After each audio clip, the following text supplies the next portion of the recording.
Hello dear student, आज आपण इयत्ता 9वी विषय गणित भाग 1 मधील प्रकरण क्रमांक 2 वास्तव संख्या ह्या पाठातील काही उर्वरित भाग अभ्यासतोय. वर्गकरणीचे द्विपद रूप आणि केवल मूल्य. तर सर्वप्रथम आपण हे वर्गकरणीचे द्विपद रूप अभ्यासूया. वर्गकरणी म्हणजे अशी करणी ज्या करणीची कोटी वर्ग म्हणजेच 2 असणार आहे. ह्याचे द्विपद ह्या ठिकाणी याचा अर्थ समजतोय 2 पदे असणारे रूप. हे समजण्यासाठी काही उदाहरणे ह्या ठिकाणी दर्शवलेली आहेत. बघा, या ठिकाणी तुम्हाला 2 पदे दिसत आहेत म्हणून हे द्विपद आहे आणि ही वर्गकरणी आहे. ह्या करणीस्थ 7 ची कोटी 2 दिसते. त्याचप्रमाणे पुढील उदाहरणामध्ये सुद्धा दोन्ही पद करणीस्थ संख्या आहेत. बघा, ह्या ठिकाणी एक स्थान तरी एक पद तरी वर्गकरणी असणे गरजेचे आहे. दुसऱ्या उदाहरणामध्ये तुम्हाला दोन्ही संख्या दिसत आहेत ज्या वर्गकरणी आहेत. 2 पदे असल्यामुळे ही द्विपद आहे. तिसऱ्या उदाहरणामध्ये ही एक परिमेय संख्या आहे आणि दुसरं पद जे आहे ही एक कनिष्ठ 5 करणी आहे. त्याचप्रमाणे हे अशा रूपामध्ये देखील असू शकतं. तर ह्या करणीस्थ स्थानाचे करणीचे जे स्थान आहे हे स्थान पुढे मागे कुठेही असू शकतं. त्याच्यासोबत एखादी परिमेय किंवा कोणतीही वास्तव संख्या ह्या ठिकाणी असू शकते किंवा दोनही पदे ही वर्गकरणी असू शकतात. तर ह्यावर आधारित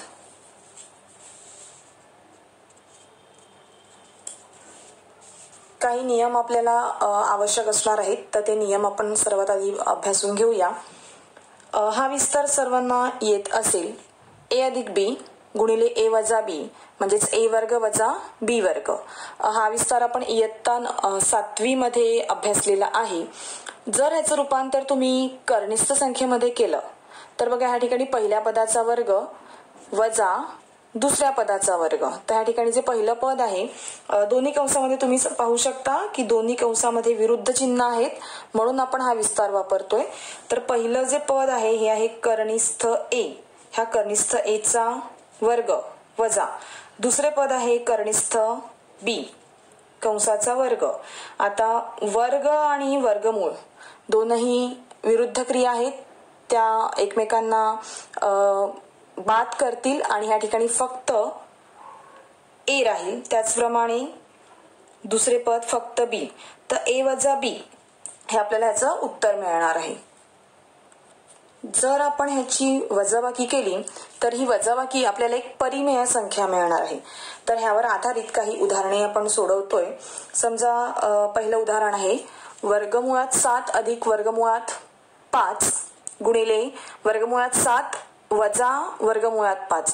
दोनही कंसांचं जर निरीक्षण केलं तर दोनही द्विपद आहेत आणि ह्या दोनही जे कंस आहेत हे दोनही कंस वर्गकरणी आहेत. तर दोघांमधला मुख्य फरक आहे त्यांची जी चिन्ह आहेत ही चिन्ह विरुद्ध आहेत. तर ह्या विरुद्ध चिन्हाचा वापर करून आपण अनुबद्ध जोडी म्हणजे काय ते अभ्यासतोय. बघा, ह्याचा आपण वर्ग करूया किंवा ह्याचा विस्तार करूया.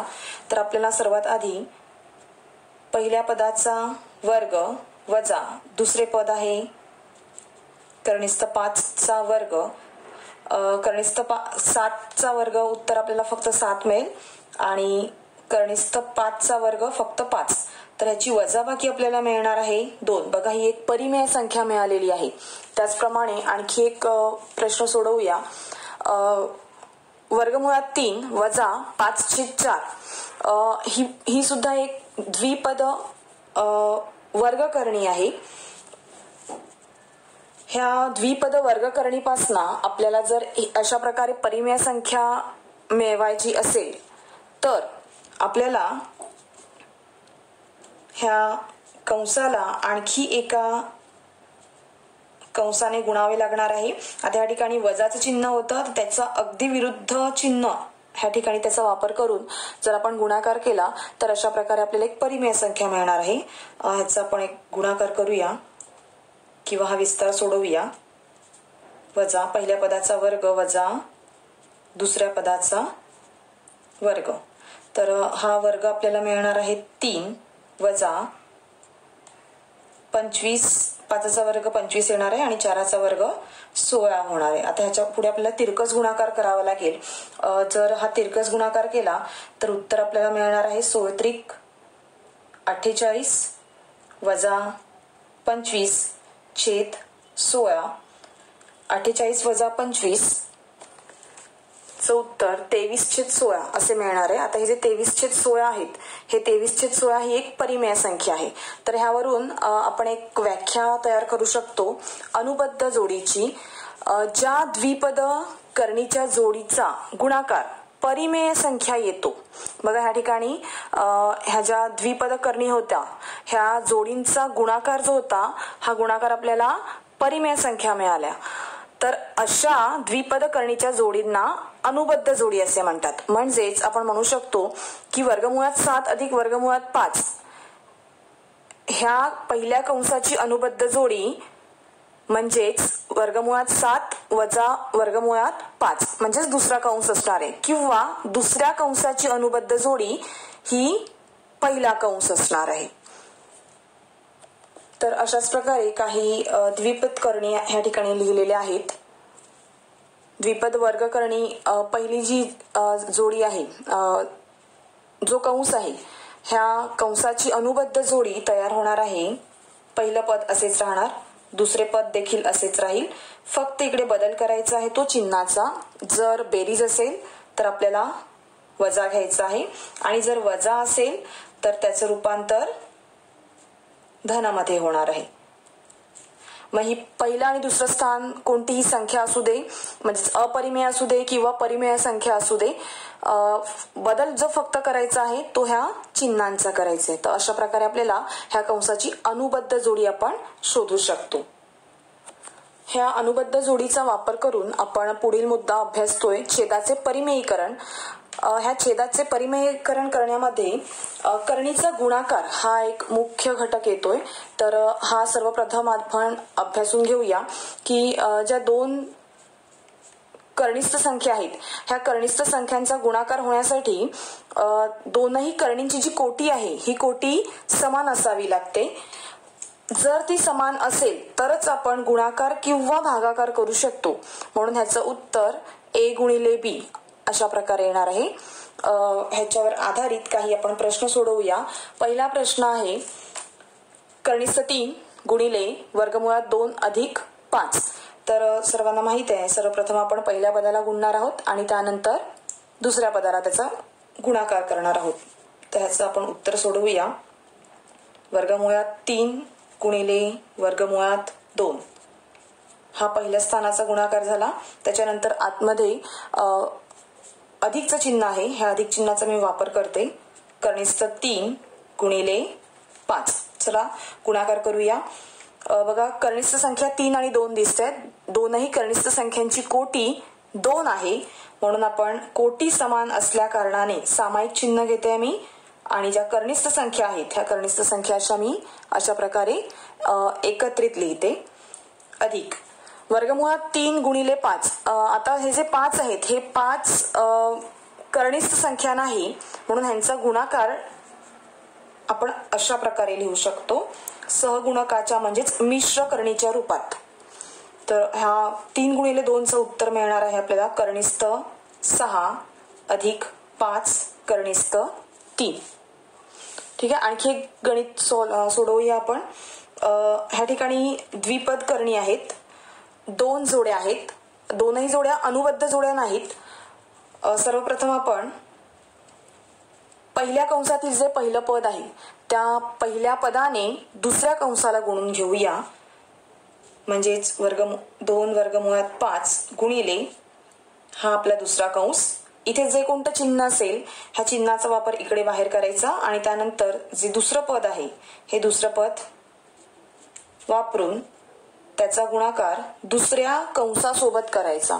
तर आपला हा दुसरा कंस होता वर्गमुळात 5 वजा वर्गमुळात 2. बघा सर्वप्रथम आपण पहिल्या पदाने दुसऱ्या कंसाला गुणला आहे आणि त्यानंतर दुसऱ्या पदाने पुन्हा ह्या दुसऱ्या कंसाला गुणतोय. हा गुणाकार करूया. आता ह्या ठिकाणी ज्याप्रमाणे आपण क्रिया केल्या, त्याच क्रिया आपल्याला ह्या दोन्ही ठिकाणी वेगवेगळ्या स्वरूपात करायच्या आहेत. 2 कनिष्ठ 5 ने पहिल्या पदाला गुणायचं आहे, वजा 2 कनिष्ठ 5 गुणिले वर्गमुळात 2 हे आपलं पहिला गुणाकार आला, अधिक दुसरा गुणाकार 5 कनिष्ठ 2 गुणिले कनिष्ठ 5 वजा, बघा हे वजाचं चिन्ह आपण इथे लिहिलं आहे, 5 कनिष्ठ 2 गुणिले कनिष्ठ 2 हा गुणाकार करूया. कनिष्ठ चिन्ह आपण सामायिक घेतोय कारण की कोटी समान आहे, तर 5 गुणिले 5 होणार आहेत, वजा 2 गुणिले, आता या ठिकाणी ज्या कनिष्ठ संख्या आहेत ह्या देखील आपण सामायिक एकाच चिन्हामध्ये त्याचं लेखन करतोय. पुन्हा म्हणते मी, दोघांची कोटी समान आहे, अधिक 5 गुणिले 2 गुणिले 5 वजा हे 5 2 गुणिले 2. 5 गुणिले 5 उत्तर 25 मिळणार आहे. तर 5 गुणिले 2 10, 2 गुणिले 5 पुन्हा 10 आणि 2 गुणिले 2 4. अशा प्रकारे आपल्याला हा गुणाकार मिळालेला आहे. आता आपण ह्या दोघांची वजाबाकी करू शकत नाही कारण की ज्या कनिष्ठ संख्या आहेत ह्या कनिष्ठ संख्या समान नाहीत. जर ह्या समान असत्या तर आपण सामायिक घेऊन ह्यांची वजाबाकी केली असती. तर आता पुढे आपल्याला हे कंस ओपन करायचे आहेत. कंस ओपन करताना ह्या ठिकाणी जर ऋण चिन्ह असेल तर आतमधली जी चिन्ह आहेत ही आपण बदलतो. आता या ठिकाणी धन चिन्ह आहे म्हणून ही चिन्ह अशीच राहतील आणि आपल्याला ही पुढील पायरी मिळेल.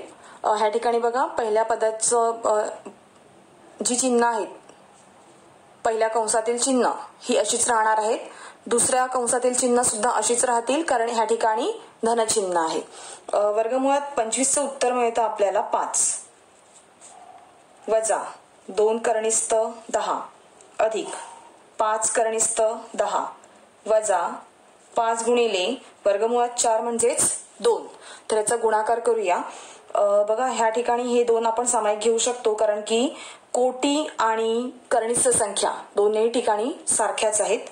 तर हा गुणाकार आपल्याला मिळेल 10 वजा हे कनिष्ठ 10 मी सामायिक घेते आणि ह्या ठिकाणी कंसात राहतील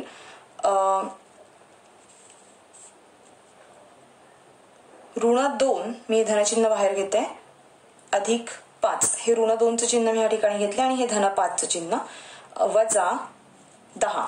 तर हे धन 10 आणि ऋण 10 आहेत हे आपले कॅन्सल होतील आणि ह्याचं उत्तर आपल्याला मिळेल धन 3 कनिष्ठ 10. धन 3 आले आहेत कारण की आपण चिन्ह या ठिकाणी विरुद्ध आहेत. मोठ्या संख्येचं चिन्ह आपण देतो तर ते आपण दिलेलं आहे, चिन्ह विरुद्ध असल्या कारणाने इकडे वजाबाकी झालेली आहे. तर अशा प्रकारे आपण कनिष्ठ संख्यांचा गुणाकार शिकलो. आता आपण छेदाचे परिमेयीकरण पाहतोय. एक साधा सोपा प्रश्न इथे घेतला आहे. ह्या प्रश्नामध्ये जो छेद आहे हा छेदाचे परिमेयीकरण करताना फक्त छेदावरच आपलं कॉन्सन्ट्रेशन असलं पाहिजे. अंश कोणतीही संख्या, परिमेय संख्या किंवा वास्तव संख्या असू देत किंवा एखादी कनिष्ठ संख्या सुद्धा असू देत, म्हणजेच अशा प्रकारे द्विपद वर्गकरणी देखील असू देत, आपल्याला फक्त ह्या छेदाचे परिमेयीकरण करायचे आहे. म्हणून आपल्याला ह्या छेदाचे द्विपद म्हणजे हा जो छेद आहे हा छेद आपला द्विपद करणीच्या स्वरूपात आहे, वर्गकरणी आहे. ह्याची अनुबद्ध जोडी शोधायची आहे. तर ही अनुबद्ध जोडी म्हणजेच 2 पदांमध्ये विरुद्ध चिन्हाचा वापर करून आपण ही अनुबद्ध जोडी तयार करू शकतो. तर ह्या अनुबद्ध जोडीने आपल्याला जो आपला प्रश्न आहे ह्या प्रश्नाला गुणायचं आहे. म्हणजेच ज्याप्रमाणे आपण ह्या छेदाला गुणणार आहोत त्याचप्रमाणे आपल्याला अंशाला देखील गुणावं लागेल. ह्या ठिकाणी वजाचं चिन्ह आहे. ही किंमत बदलू नये म्हणून आपण अंश आणि छेद ह्या दोघांनाही सारख्याच जोडीने आपण गुणतोय. तर हा आहे आपल्याकडे a अधिक b, ह्या ठिकाणी a वजा b मिळाला आहे. तर ह्याचं उत्तर आपल्याला यायला हवं a वर्ग वजा b वर्ग. तर सर्वप्रथम आपण हा जो छेद आहे तो छेद आधी सोडवून घेऊया. पहिलं स्थान होतं कर्णिस्थ 6 चा वर्ग वजा दुसरे स्थान 2 2चा वर्ग. आता 1 गुणिले हा जो आपला कंस असेल हा कंस असाच लिहूया. ह्याचा गुणाकार करूया. 1 गुणिले कोणतीही संख्या जर केली तर त्याचं उत्तर तीच संख्या येते, म्हणजे हा कंस असाच राहील, भागिले कर्णिस्थ 6चा वर्ग जो आहे हा आपल्याला 6 मिळतोय वजा 2चा वर्ग 4 आणि हे जर आपण आणखी पुढे सोडवलं तर ह्याचं उत्तर मिळेल आपल्याला 6 वजा 4 म्हणजेच 2. बघा हा जो छेद आहे ह्या ठिकाणी आपल्याला 2 मिळालेले आहेत. 2 ही एक परिमेय संख्या आहे, म्हणजेच ह्या छेदाचे आपण परिमेयीकरण केलं आहे. आणखी एक प्रश्न सोडवूया. प्रश्न क्रमांक 2 मध्ये आता जो अंश आहे हा 4 दिला आहे. छेद दोनही ठिकाणी वर्गकरणी आहेत, म्हणजे पहिले पद देखील वर्गकरणी आहे, दुसरे पद देखील वर्गकरणी आहे. तर हे जे द्विपद वर्गकरणी आहे ह्या वर्गकरणीची अनुबद्ध जोडी शोधूया. जर इकडे वजा असेल तर अर्थातच ह्या ठिकाणी आपल्याला धनचिन्हाचा वापर करायचा आहे. तर ह्या अनुबद्ध जोडीने आपण अंश आणि छेद ह्या दोन्ही ठिकाणी गुणतोय.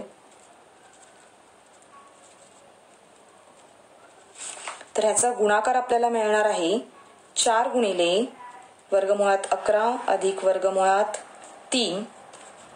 आता या ठिकाणी पुन्हा a वजा b a अधिक b अशा प्रकारे आहे. तर पुन्हा या ठिकाणी आपल्याला ह्याचा विस्तार मिळणार आहे, म्हणजे हा विस्तार आहे a वर्ग वजा b वर्गचा. तर ह्यामध्ये रूपांतर करून घेऊया. वर्गमुळात 11 कंसाचा वर्ग वजा वर्गमुळात 3 कंसाचा वर्ग. आता हा गुणाकार करूया.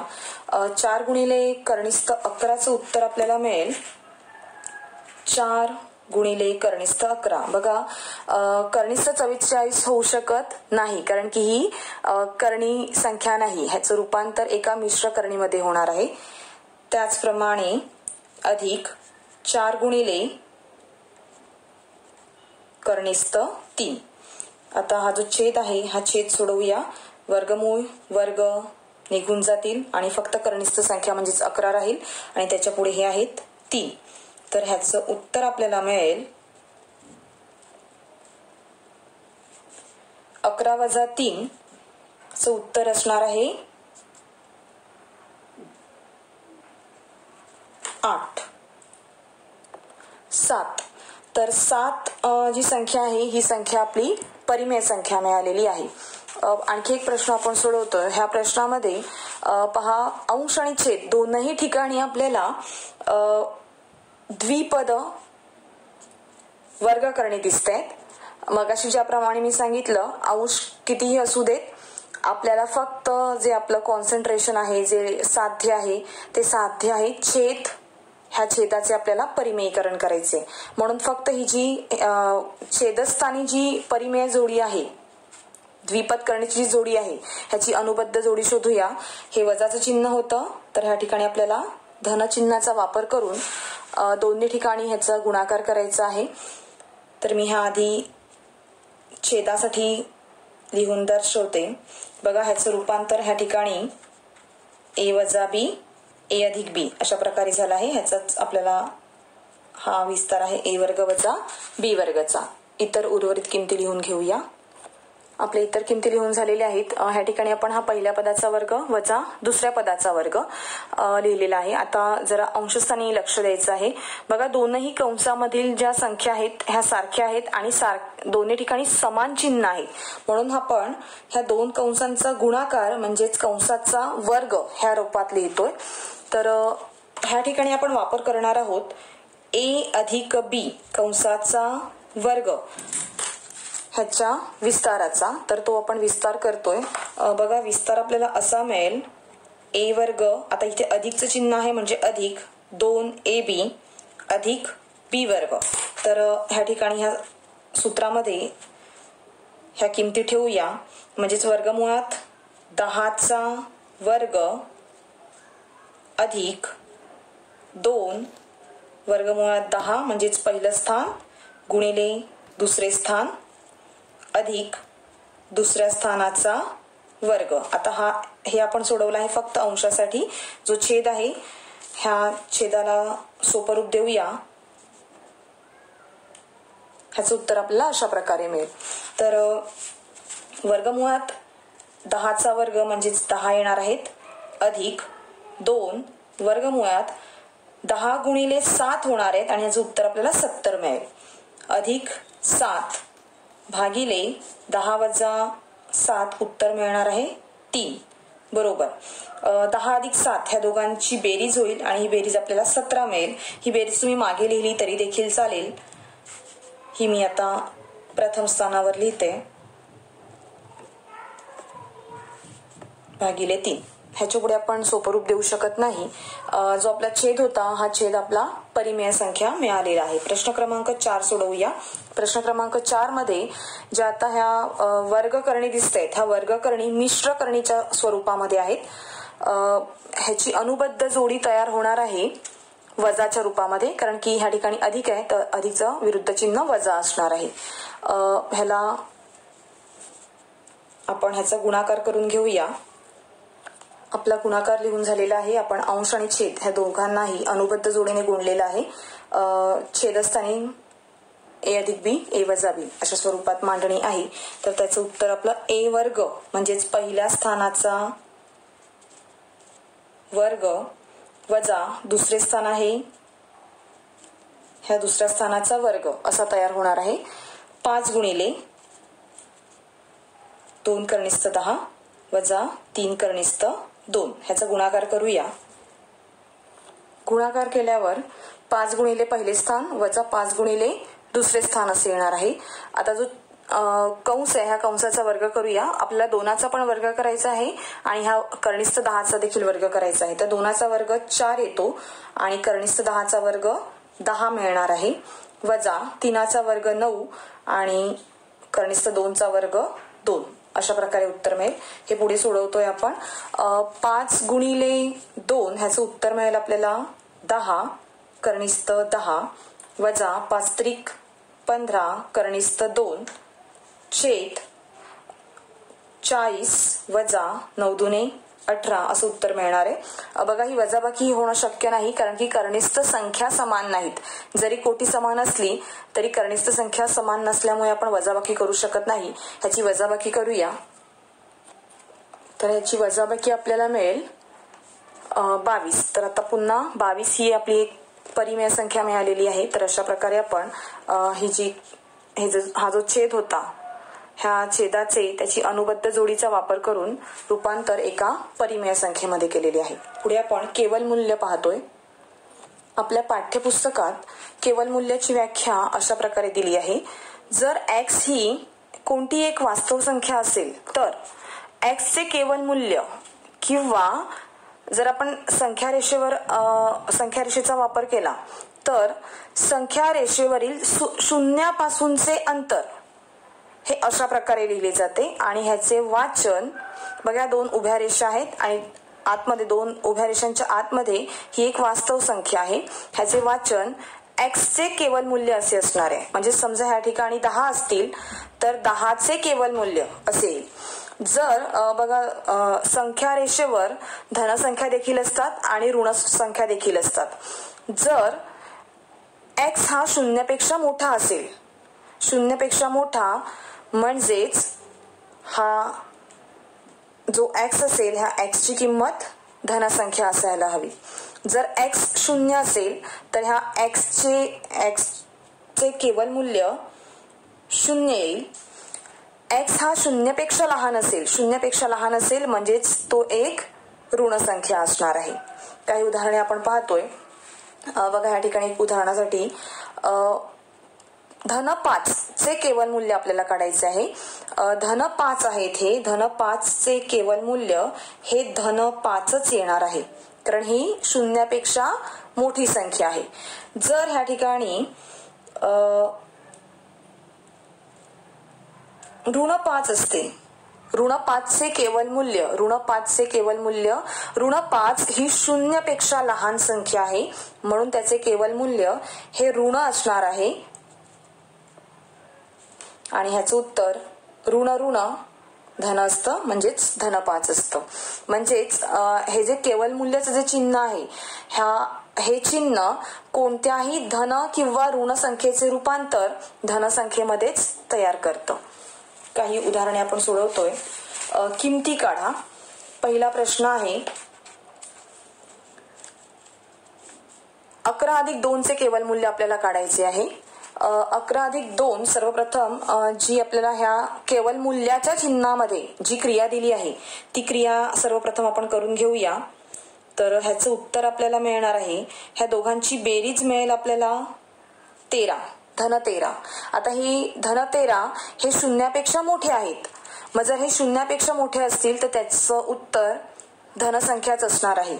म्हणजेच ह्याचं उत्तर आपल्याला धन 13 असे मिळेल. प्रश्न क्रमांक 2. प्रश्न क्रमांक 2 मध्ये वजाबाकी दिली आहे. तर ही वजाबाकीची क्रिया करून घेऊया. दोघांची वजाबाकी आपल्याला 4 मिळते आणि मोठ्या संख्येचं चिन्ह म्हणजेच ऋण चिन्ह आपल्याला मिळतं. आता ऋण 4 हे शून्यापेक्षा लहान आहेत. जर हे शून्यापेक्षा लहान असतील तर त्याचं केवल मूल्य हे ऋण असणार आहे. म्हणजेच ह्याचं उत्तर आपल्याला ऋण आणि ह्याचं उत्तर ऋण ऋण धन 4 असे असेल. आणखी काही 2 प्रश्न सोडवूया. बघा, ह्या 2 प्रश्नांमधला मुख्य फरक आहे, पहिल्या आणि दुसऱ्या प्रश्नामध्ये ज्या गणितीय क्रिया होत्या ह्या गणितीय क्रिया ह्या केवल मूल्य चिन्हाच्या आतमध्ये होत्या. आता ह्या ठिकाणी दोनही संख्यांचे केवल मूल्य शोधल्यानंतर आपल्याला ह्या गणितीय क्रिया करायच्या आहेत. तर सर्वात आधी आपण 5 चे केवल मूल्य शोधूया. धन 5 आहेत. धन 5 चे केवल मूल्य धनसंख्याच मिळेल. हे अधिकचं चिन्ह. 2 धन 2 आहेत. धन 2 चं उत्तर 2च मिळणार आहे आणि 5 अधिक 2 चं उत्तर आपल्याला मिळेल 7. प्रश्न क्रमांक 4 पाहूया. प्रश्न क्रमांक 4 मध्ये 5 चे केवल मूल्य, 5 ही शून्यापेक्षा मोठी संख्या आहे म्हणून धन 5 आहेत. उत्तर आपल्याला धनच मिळेल. धन 5 हे ऋण चिन्ह. आता ह्याच्या पुढे हे ऋण संख्या आहे. ऋण 2 ही शून्यापेक्षा लहान आहे. शून्यापेक्षा लहान असेल तर त्याचं उत्तर आपल्याला ऋण संख्या मिळेल. तर त्यावरून ह्याचं उत्तर ऋण संख्या असणार आहे. तर जर आपण हे सोडवलं तर ऋण ऋण धन 2 तयार होतील आणि ह्याचा गुणाकार ऋण संख्याच असेल.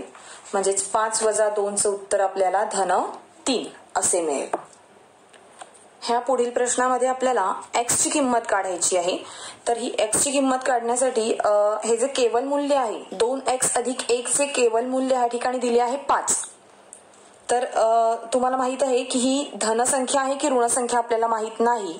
म्हणून ह्याचं जर आपण केवल मूल्य शोधलं 2x अधिक 1 ह्या संख्येचे केवल मूल्य 2 येऊ शकतात. एकतर हे धन असू शकतं किंवा हे ऋण असू शकतं. तर सर्वप्रथम आपण हे दोनही चिन्ह वेगवेगळे करून घेऊया. आपण दोनही चिन्ह वेगळी केली आहेत. आता सर्वात पहिले आधी धन 5 असतानाच प्रश्न सोडवून घेऊया. 2x अधिक 1 बरोबर 5 हे चिन्ह मी काढते. संख्या असेल तर आपण चिन्ह लिहित नाही. बघा, सर्वप्रथम जो स्थिरांक असतो हा स्थिरांक दुसऱ्या बाजूला जातो. म्हणजेच आपल्याला स्थिरांक आणि चल दोनही वेगवेगळ्या बाजूला करायचे असतात. तर हे मी 2x इथेच ठेवते.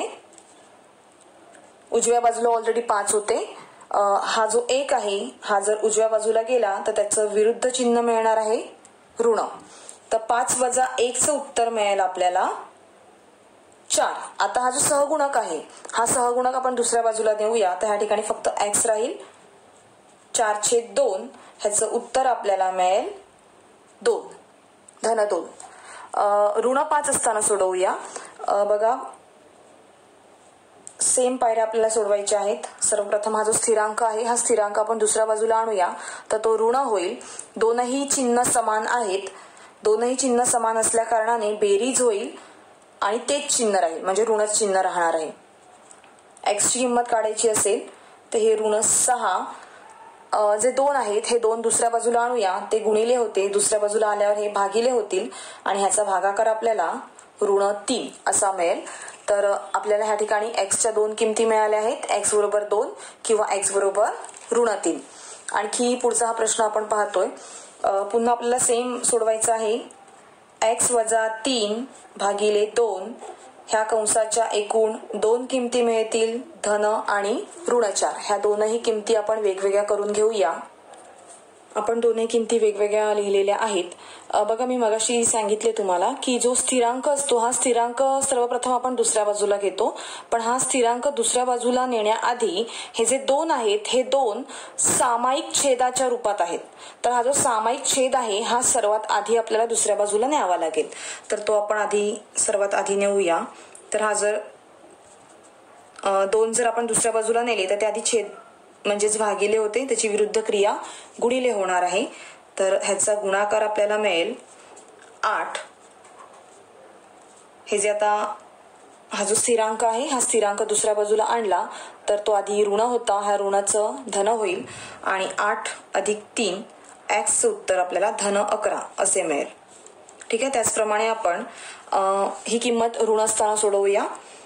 x - 3 बरोबर 4 गुणिले 2. हे आपण 2 पुन्हा सांगते मी 2 आधी नेले आहेत, कारण की हा जो 2 आहे हा सामायिक छेदाच्या रूपात आहे. हा छेद आधी इकडनं काढणं गरजेचं आहे, त्याशिवाय आपण हा स्थिरांक दुसऱ्या बाजूला नेऊ शकत नाही. म्हणून आपण हे 2 सर्वात आधी इथे आणले, ते गुणिले झाले. तर ह्याचा गुणाकार आपल्याला मिळतोय -8. x बरोबर -8 + 3 आणि ह्याचं उत्तर मिळेल आपल्याला. दोघांची वजाबाकी होईल 5 आणि मोठ्या संख्येचं चिन्ह म्हणजेच 8चं चिन्ह ऋण चिन्ह म्हणजेच -5. आणखी एक प्रश्न. ह्या प्रश्नामध्ये बघा, हे जे 2 प्रश्न आहेत ह्या दोनही प्रश्नांमधला हा जो मुख्य फरक आहे हा फरक लक्षात घ्यायचा आहे. आधीच्या प्रश्नामध्ये हे जे 2 होते हे सामायिक छेद होता. आता ह्या ठिकाणी हे जे 2 आहेत हे 2 फक्त x चा छेद आहेत. प्रश्न सारखाच दिसतोय, पण हा एक मुख्य फरक आहे की हा जो भागिले आहे, भागिले जे 2 आहेत हे फक्त x पुरताच मर्यादित आहेत. म्हणजे या ठिकाणी जो 3 आहे हा 3 आता आपल्याला स्थिरांक मिळालेला आहे. धन आणि ऋण दोनही किमती लिहून घेऊया आणि गणित सोडवायला सुरुवात करूया. बघा, आता हे जे 2 आहेत हे आपण आधी नेऊ शकणार नाहीत. आपल्याकडे आता स्थिरांक अवेलेबल आहे, तर हा स्थिरांक आपण दुसऱ्या बाजूला नेऊया. डाव्या बाजूला x चे 2 असेच राहतील. हे 4 इथे ऑलरेडी आहेत उजव्या बाजूला. 3 जर उजव्या बाजूला आले तर ते ऋण होते, ते धन होतील आणि दोघांची बेरीज आपल्याला मिळेल x चे 2 बरोबर 7. आता हे जे 2 आहेत हे 2 आपण दुसऱ्या बाजूला घेऊया. हे जर आपण दुसऱ्या बाजूला घेतले तर ते गुणिले होतील आणि दोघांचा गुणाकार आपल्याला 14 मिळेल. ह्याच्या पुढे आपण -4 असताना सोडवूया. x चे 2 असेच राहणार आहेत. हे -4. 3 जर दुसऱ्या बाजूला गेले तर ते धन होतील.